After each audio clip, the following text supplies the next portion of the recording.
Hello everyone. Today we're going to talk about some learnings that I got from my third week during the course of Elevating Your Design Team. And this topic was this course was about career architectures, right? And how do you make sure that it's very clear for the people in your organization how to move further in their career, how to advance, right? And we can start why is this relevant? And when people are leaving a company, there are a few reasons. We can start with obviously compensations, that they are not paid enough and they can make more money somewhere else.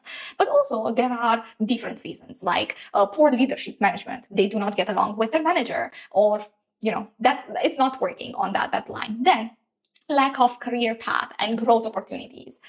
There are others, such as lack of meaningful work, purpose, they stop learning, but I want us to focus on the lack of career growth, right? And what I can say is that obviously sometimes it is very unclear, and at a lot of companies it is very unclear what you need to do in order to grow your career.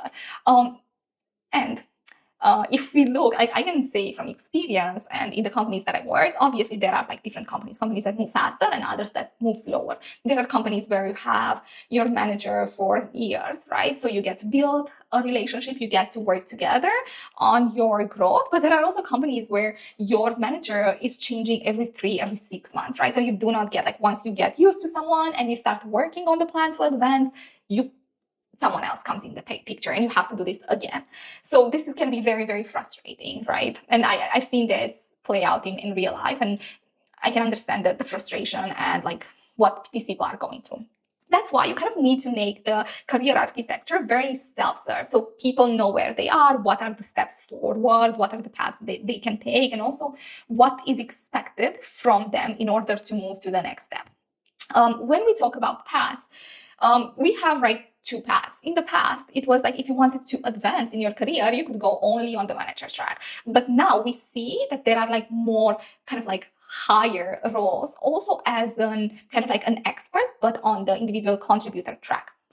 So just to keep it very short, and I can talk about this way more, is that we talked about how do you map all of the roles, how do you map the competencies for each one of the levels, right? So that you know how do you sit on this ladder, right? Where do you sit? Where are you strong? Where are you still need work? So that for you to be prepared to move in your next level. So yeah, that's what we did. We talked about this a lot, and I feel this career architectures, you can find a lot of examples online.